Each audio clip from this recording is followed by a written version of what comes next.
Hello, everybody. What's going on? What's up, PM Collector Boy, Ms. Roy, the Retro Spiso, Austin Spafford. Hi, everybody. Happy Thursday. I hope you're doing well. I am doing lovely. I've had a very good day. It's been just wonderful. Right up front, I'm going to go ahead and apologize for my conduct yesterday. Very unbecoming of a retro streamer. But I've solved my problems. I've found the key to brightening my mood. I just drank a lot more today. Yep. Whiskey has solved my problem. Is that a life lesson you should take from the stream? Absolutely not. But in this moment, at this time, it's working for me. Good evening, Satellite. Good evening, Dave. Good evening, Shadows. Good evening, Two Hit. Cheers to you, buddy. What happened last night? I got a little annoyed at Earthbound. I forgot the cardinal rule of retro gaming, which is to meet these old games halfway. To understand that so many of them came into being before modern concepts of, you know, reasonable balance and smooth difficulty curves, or just player convenience in general. So I am in fact enjoying Earthbound. It is not without its flaws. I have many thoughts that are being thought about this game at the moment, but I find upon reflection that there was no real call for my frustration with it last night. I ended when I needed to. I don't think it would have behooved me. I don't think it would have benefited me or us in any way to have continued going past the point that we did last night. However, I'm in much better shape today. I'm coming back to the game with fresh eyes and renewed resolve, so I think things will be better tonight. My smooth curves, we found female character designs. Heyo! Love the word persnickety. They can be persnickety, can't they? That's a very accurate way to put it. Indeed. Cause and solution, something, yada, yada, yada. Earthbound tonight, yes. I have decided... So, okay. We'll get the schedule out of the way up front. Tonight is, in fact, Earthbound. It's not the Power Hour. Because I'm not streaming tomorrow. I'm taking tomorrow off out of necessity. My wife and my mother-in-law are leaving for Japan tomorrow. So, and they're leaving during normal streaming hours, so I'm just not going to stream tomorrow. You like the stripe? Sure, thank you. This is new, actually. I appreciate that, Justin Brett.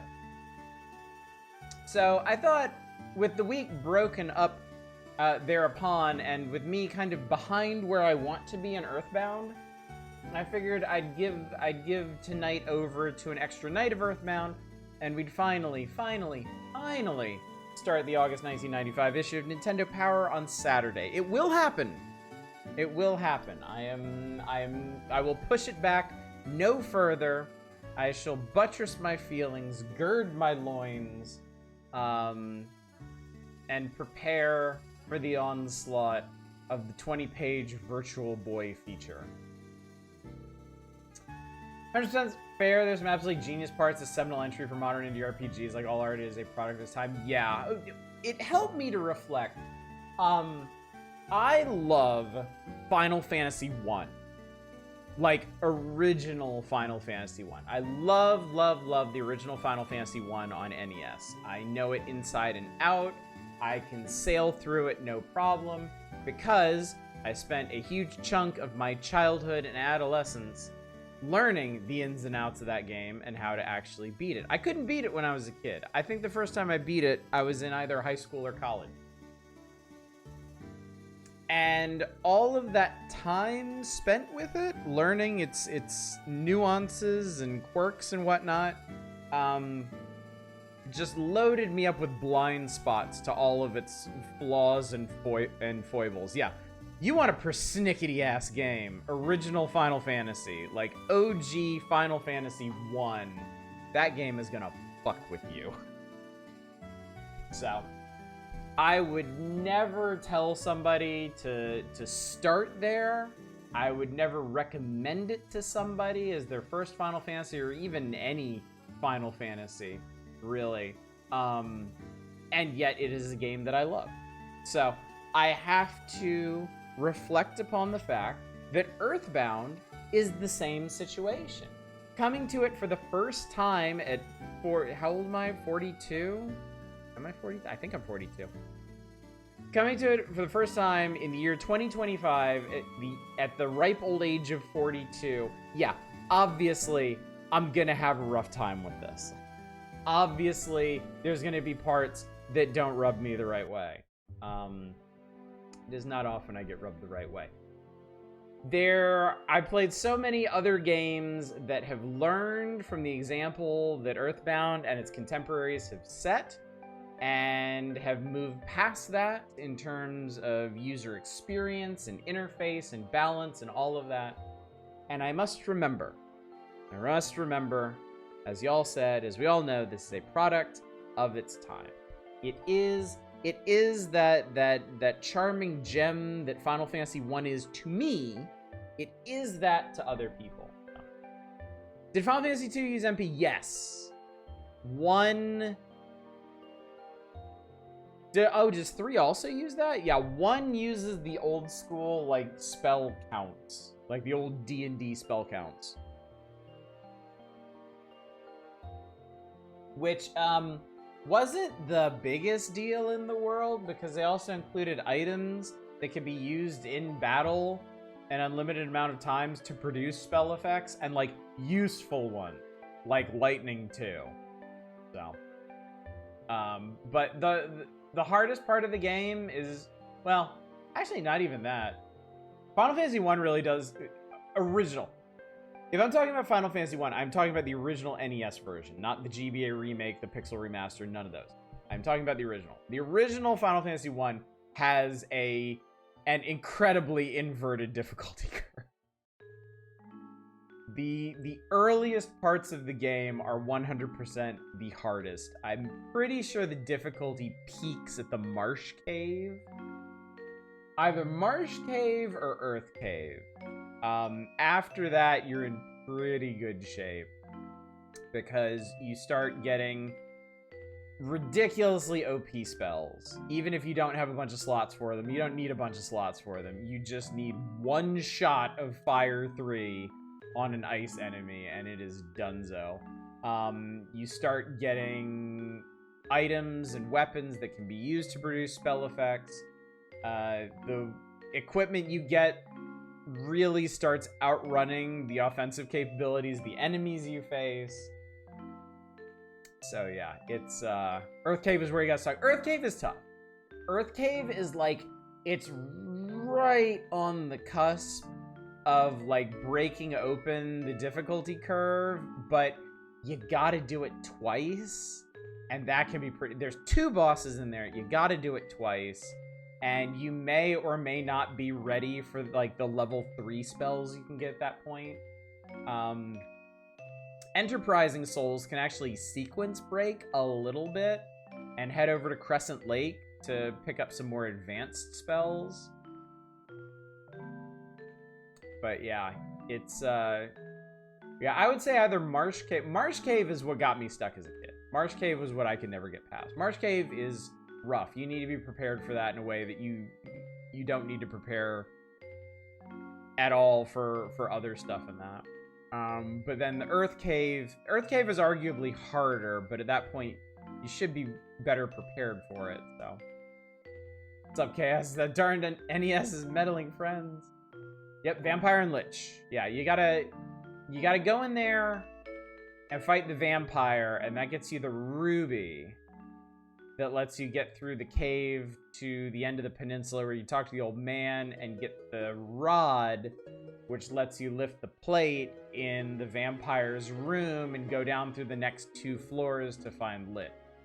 Once you're past that, you're pretty much golden. The other thing, too, though, is I had the comprehensive Nintendo Power strategy guide for Final Fantasy 1, So I did not have to worry about all the shitty trap chests and dead ends and hidden items and stuff. I knew the optimal way to play Final Fantasy 1 going into it. So I had a much easier time.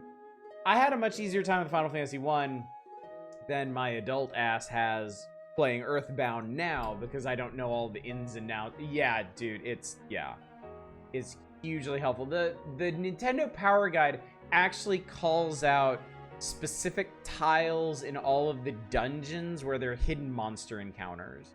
So I was able to dodge a lot of those, which for unprepared parties can absolutely be just straight up wipes. There are some mean ass enemies in Final Fantasy 1, and if you don't know specifically where they are, they will end your ass. So I just have to keep that in mind. I have to keep that at the forefront of my mind when I play games like Earthbound. You know, the old retro RPGs that I grew up with and loved. You know, I put in the time and the effort to actually learn the easiest ways to get through them. And I'm not going to have that experience playing retro RPGs now. And I need to be prepared for that. Honestly, taking a high level look at it, Earthbound's been really nice. You know, aside from some, you know, painful status effects like mushroomised, and some nasty encounters like the Kraken, which, to be fair, only took me 2 tries. Wiped me the first time, and I was able to get past it the second. It's been smooth sailing. It has honestly been pretty smooth sailing. I have not needed to do any grinding to keep up. However, if you're paying attention to the stream title tonight, it may have occurred to you that I'm going to take a slightly different tack there. I realize a major problem that I have is that I'm babysitting Pooh through all of these fights, when I really just need to get him up to level parity so that he can help carry the team instead of be carried by them. So, long story short, we're going to spend the first chunk of the evening tonight wandering around the desert during random battles and leveling Pooh.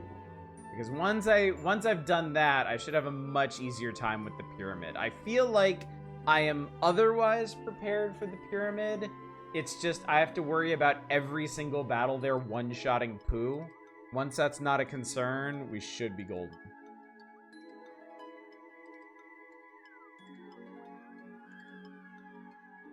So damn, chat, I didn't even mean to get through all the rambling and stuff already, but I did. It just happened. Thankfully, level curve is such that characters do catch up relatively quickly. Yeah, I was really worried about that when Mancy joined the party, but she caught up fast enough. And then they were nice enough to have to put Gizmo on his own little adventure to get him up somewhere near parity before joining the party proper. So, I'm really glad Pooh didn't start from level 1, but yeah, there's still some catch up involved. And I can certainly forgive the game that when I didn't really need to worry about that so much with the last 2 party members. A lot of the bad time with Final Fantasy 1 stories I heard involved things like dragons stuffed in a chest, really trolly stuff. Yes. Yes. Final Fantasy 1 didn't have monster boxes. It had specific tiles that guaranteed enemy encounters. And they never cleared, by the way. So, for example, there is a square in the ice cave, which you cannot avoid, which guarantees you an encounter with anywhere from 1 to 4 ice dragons. Ice dragons is not a spell, it's an innate ability called Blizzard, which does insane damage to your entire party. When you walk across that tile and fight them, if you step off the tile and back onto it, you have to fight them again. And those tiles cannot be, like, you cannot run from those fights. You absolutely cannot run from those fights. So yeah. Knowing where they are in Nintendo Power is a huge advantage. It is so incredibly helpful. Because, yeah, stumbling into them unawares. Some of the later ones, enemies later in Final Fantasy 1, absolutely have instant kill attacks. There are a number of instant kill abilities in Final Fantasy 1. I've never complained about them because I know how to avoid them. So, yeah. Yeah, Pooh was dead when we killed the Kraken, though. Honestly, that shouldn't have been more than like 3 or 4 levels he missed out on, and those would have been early levels, so I wasn't too hard up about that because it's like the level curve kind of evens out regardless. Oh yeah, I love Final Fantasy 1. I absolutely love Final Fantasy 1. But it is a mean-ass game. If I didn't know Final Fantasy 1 as well as I do now, I would probably try it and absolutely hate it.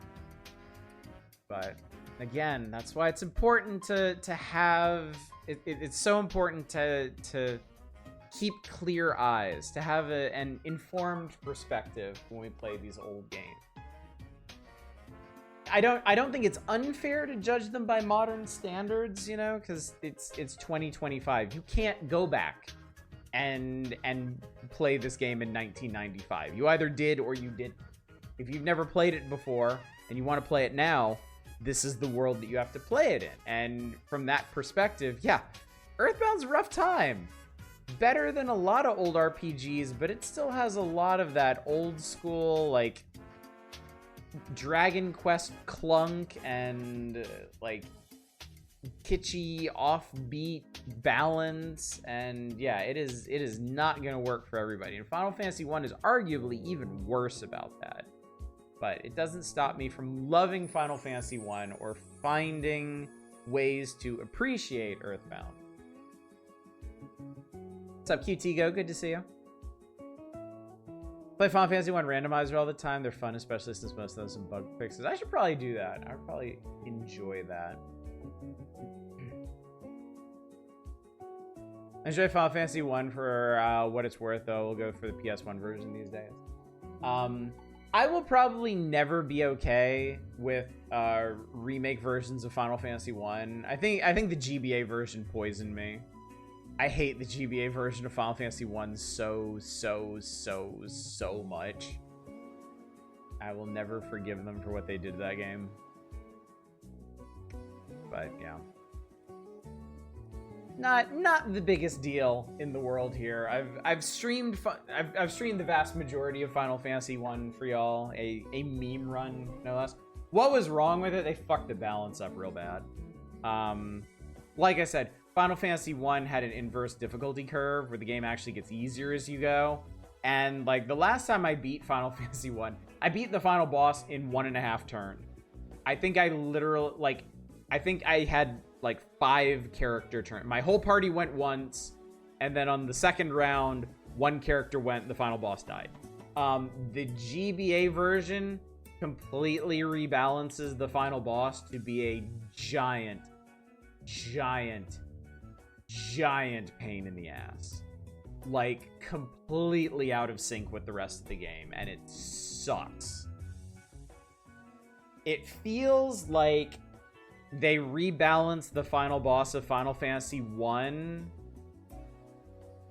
with the expectation that people are actually going to do like the shitty bonus dungeons that they added to that version of the game, which are not fun and also have their own super bosses to beat your head against, which only made me hate it even more.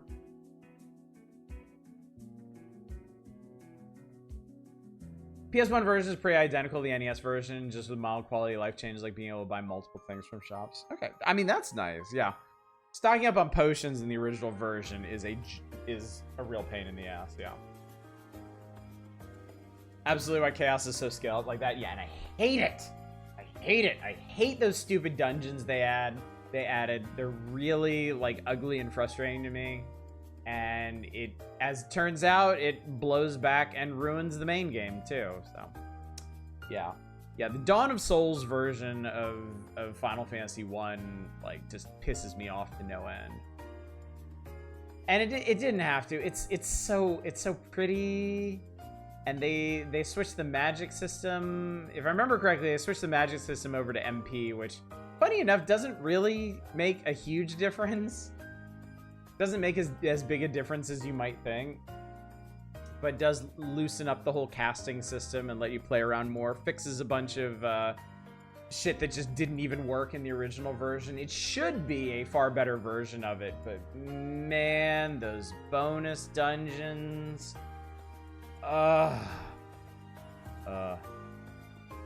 Would be easier to just do fast forward in NES emulator, buy potions quickly. I mean, probably. Yeah. Final Fantasy V GBA dungeons were also bad. They didn't change the final boss. Well, Final Fantasy V's final boss is already a giant pain in the ass, so I guess they didn't need to. Also fix the fact that the instat doesn't do anything in vanilla Final Fantasy 1, which actually nerfed red mages quite a bit damage-wise. Yeah. Yeah, it's funny. With all the things that are busted in Final Fantasy 1, they still ended up on a very satisfying game. So that's always a danger when you try to go back and rebalance things like that, is you might actually be ruining something that accidentally worked in the first place.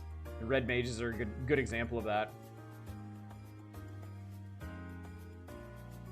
I bet it's solvable. There's at least a couple of games like 7 where the final boss scales or has 2 versions, one for the normal players and one that detects if you did the end game grind first. I mean, yeah. Yeah. I personally don't feel like that's necessary. Final Fantasy X, for example. Final Fantasy X, the main story and progression and bosses all just assume that the player is not doing any side stuff and is just going straight through the game. If you are doing side stuff, if you are doing the bonus dungeons and the super bosses and stuff, then you are absolutely gonna bulldoze the main bosses. I think that's fine. I think that's a perfectly reasonable reward for investing a whole shitload of extra time in the game. You know? You don't really need the mainline bosses or the final boss to be that much harder when you're already volunteering to take on a bunch of super bosses on the side anyway. You know? I think it's perfectly reasonable to just let the main game be the main game and let people wander off and do whatever else they want and benefit from it, you know? Yes, I'm with you, Austin. I'd much rather a game biased towards too easy. All for a victory lap final boss. The one that winds up ruining the entire game prior. You know what one of my favorite things about Final Fantasy X2 is? I know I've mentioned this before. I'm gonna bring it up for the rest of my life. I loved Final Fantasy X2. I went super hard in that game. I did all the side stuff. I did all the secret dungeons and super bosses and stuff. So like by the time when it came time to beat the game, like all 3 of my girls were level, they were max level, they had max dress spheres, like everything was just to the gills. And I designed my characters in such a way that I went into the final boss and I put the controller down and I walked away, and with literally 0 input from me, my party beat the final boss. And that was like the ultimate culmination of everything I had done in that game. I was so chuffed at that. I was so happy. So why should a game take that from me, you know? It's one of the few games in my life I've been able to do that, and straight up, I wish more allowed for that, you know? I will always remember that experience.